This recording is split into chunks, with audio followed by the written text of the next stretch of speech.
Today I will be unboxing and using the Rennstand Jack Stands. By the way, these items were purchased from SafeJack, but they are now no longer selling these items due to licensing as posted on their website. The Rennstand website is now active and lists these items along with accessories like jack pad adapters for other vehicle makes and models. The price for the Tesla version is $225 each. I bought 2 stands and 2 sets of jack pads, 2 Tesla and 2 Volvo for my cars. By the way, I purchased these myself with no compensation from SafeJack or Rennstand.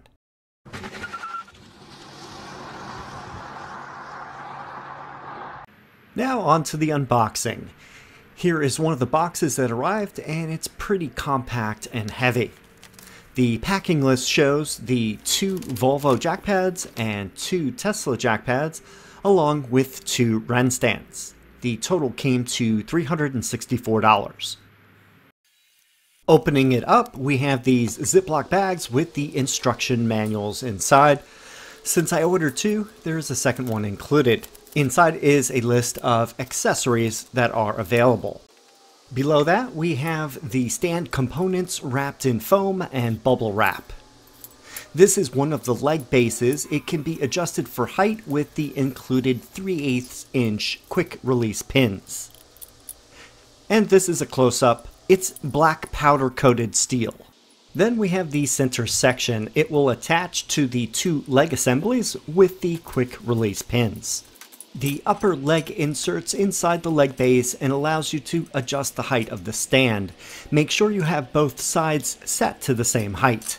The jack pad adapters I ordered include these with the black rubber end caps. This is for the Tesla Model 3 or Y. The other set with larger diameter cylinder is for the Volvo. Shown side by side, they are not compatible and you definitely need a different adapter for these 2 vehicles.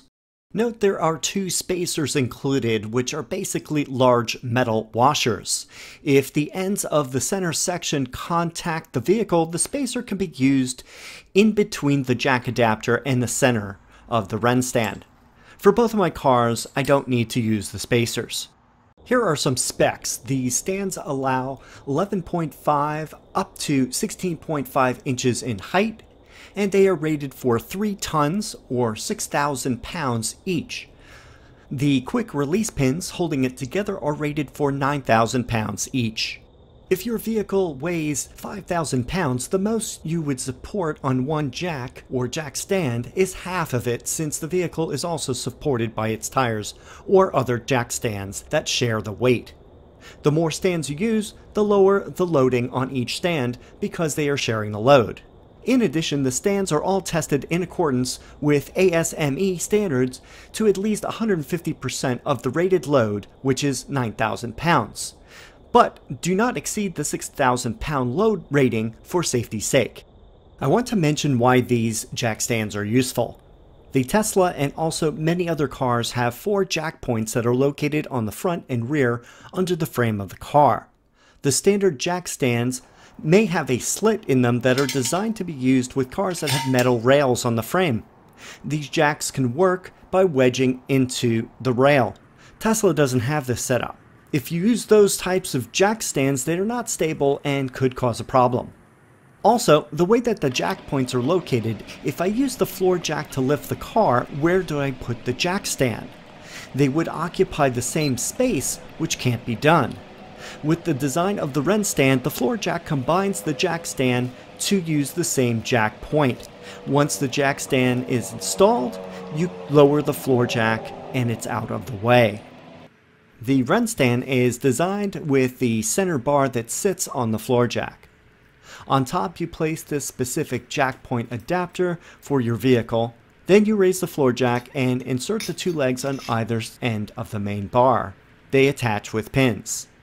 There are 2 sets of pins for each leg that you can adjust to the correct height of the jack stand for your particular car. Since the Model 3 doesn't have a whole lot of height, I used the lowest height setting for the jack stand. I have done a couple tire rotation videos before, but I feel it's good to show how the Rennstand works with the Model 3. Here is everything that I'm going to use today. The 2 Rennstand Jack Stands, 2 wheel chocks, these keep the car stable, the wheel nut cover remover, a 21mm deep socket. I recommend this type so that you don't scratch the surface of the wheels. A breaker bar, that's used to remove the nuts from the wheel housing. A torque wrench, for tightening the nuts onto the wheel and making sure they are torqued to the right specification. In this case, 129 foot-pounds. And finally, a 3-ton low-profile floor jack. Make sure to use one that has a width of 12 inches or less so that the Rennstand will fit underneath. Also, the floor jack saddle, which is the round section that connects to the car, is at least 3 inches across so that the Rennstand will fit. Remove the nut covers from the wheel. You may or may not have these on your particular Model 3 or Y.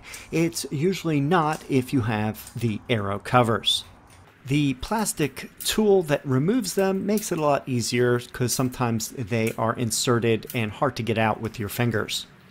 For most situations, the Rennstand will work well with the Model 3. However, if you have a flat tire or uneven flooring, you may need additional height. This can be done by using a ramp, or in my case, wood planks under the tires. I tested this case if I needed another ½ inch of clearance, so I used some 3/4 inch thick wood planks under the tires. I placed them behind both wheels and then backed up onto them. Once on top, press and hold the P button for a couple seconds on the shifter to engage the emergency parking brakes. Use at least 2 wheel chocks for safety. Place them on the opposite side of the car that you're lifting from. Also, place them against the direction of incline. For example, my garage has an incline that goes lower towards the garage door. So I place the chocks on the side facing the garage door since that is where possible movement may occur. If you really want to make sure, use 4 chocks and place them on both wheels front and back. As far as height goes, you need at least 5½ inches of clearance from the center of the jack point to use the Rennstand. You'll need 2.1 inches plus the height of the jack to place the Rennstand under your vehicle. Place the Rennstand center section with the pad adapter on the floor jack under where the jack point is on the car. You can use the front or back points. I have seen Tesla do this with the rear jack points when they rotated my car's tires. Just move the floor jack back and forth until the Rennstand is directly under the jack point.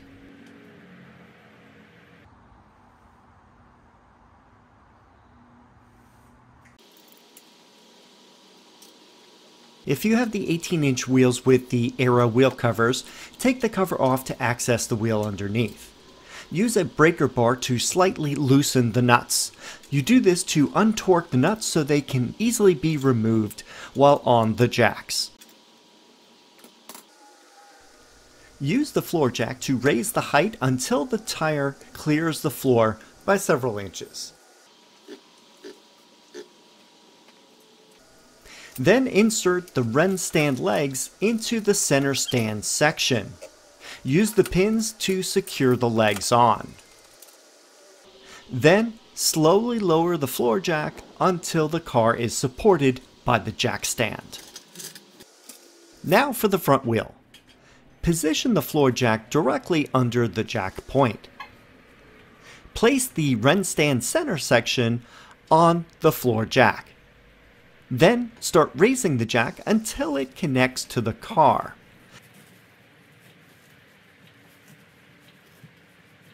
Then keep going until it's high enough to insert the legs into the center section.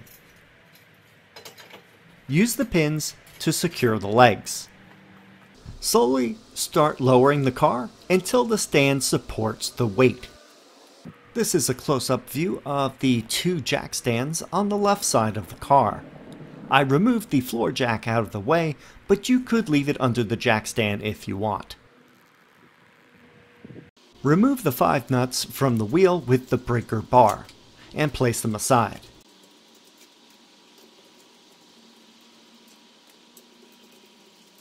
Now you can pull off the wheel. Be careful of the brake calipers and wheel assembly as you do so. I usually look over each tire as I move it from the back to the front. It's always good to make sure there's nothing that may cause a leak, like a screw or a nail. Sometimes you may have one embedded without losing air, but you need to get it patched by a tire shop when you can. I do the same thing with the front wheel and move it towards the back of the car. Place each wheel in the new location and align the holes on the wheel assembly with the bolts on the wheel hub. Start in a star-cross pattern and begin screwing in the nuts. Just give a decent amount of hand torque. Final torque will be done when the car is lowered on the ground with the torque wrench. And now I'll do the same for the rear tire.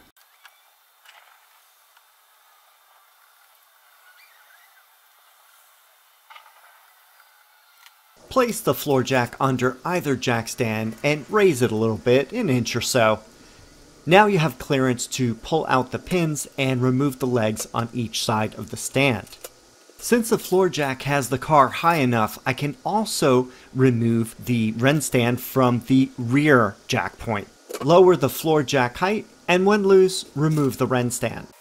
With the car fully lowered, torque the wheel nuts to 129 foot-pounds with the torque wrench. Do this for all 10 nuts on both wheels. Also do this in a star pattern on each wheel.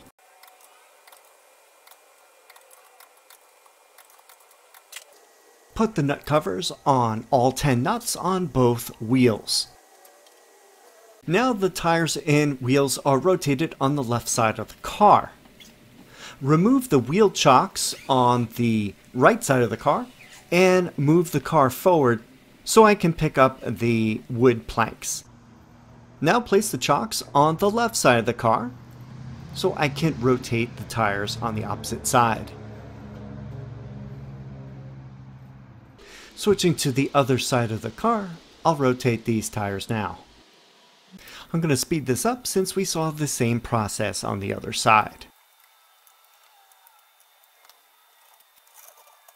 There are two differences. I will not need to use the wood planks on this side. Second, I will install both jack stands at the same time. I will lift the front jack point and place the rear Rennstand while it is high enough off the ground. Why not just use the floor jack without the jack stands? Sure, that can be done, and I've seen it done frequently. Even Tesla Mobile Service does that. But it's not the safest method, since if there's any problem with the floor jack, nothing else is supporting the car. You could damage the car, or even worse, be seriously injured by the car. I do agree that you would use just one jack stand if you had to do it on your own. Two is better for stability. If you want to do more complicated tire rotations, such as moving front to rear while swapping left to right, 4 jack stands will be needed to make this much faster.